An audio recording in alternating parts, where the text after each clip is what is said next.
49ers and Kyle Shanahan have now defeated the Los Angeles Rams led by Sean McVay in 9 consecutive regular season games, dating all the way back to 2018. To put that into perspective, the pandemic wasn't even a thing. The Rams were still playing their game at the Coliseum. Of course, the Rams did win the most important game, being the NFC Championship game and bringing a ring home to LA, but I'm not a history teacher and this is not a history class, so we're here to talk about right now. And right now, the Rams motto is whose house? Because they have no idea. Look at the sea of red. You might as well start calling this Levi South from now on. And we got to start off by giving credit to the Los Angeles Rams and Sean McVay because they made this a pretty competitive game for the most part. At least in my eyes, Matt Stafford is still a top 10, if not borderline top 5 quarterback in the NFL, especially if we're just talking about arm talent. I mean, Matthew Stafford just rips throws that are insane. And I really like Sean McVay's game plan for this game. It was a lot of quick passing game, a lot of tunnel and bubble screens. I mean, Puka Nacua is a dog. Oh yeah, by the way, Puka Nacua is now the record owner of the most receptions in his first 2 games in the NFL ever. They were really working the short passing game to try to mitigate the pass rush of the 49ers, and I'll say it, for the first half, it was working. I mean, look at this. They made the 49ers look foolish out there.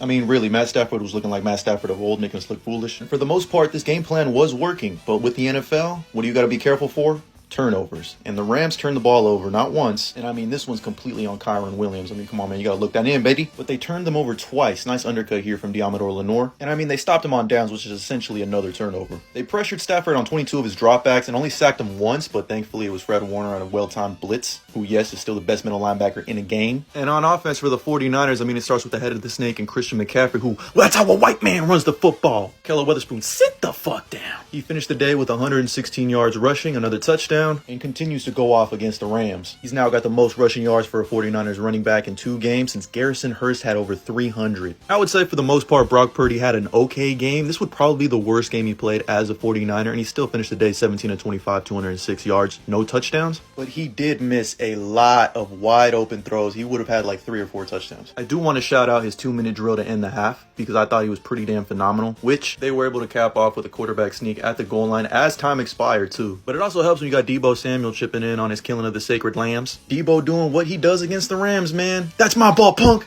You're not taking me down. Whoop, where you going? You're not tackling me. I'm in there like swimwear, baby. All in all, the 49ers did just enough to beat a division rival on the road to improve to 2-0 and now first place in the division in what should have been a 30-20 win before we figured out that Sean McVay actually had the Rams in a backdoor cover. So a 30-23 victory isn't as bad.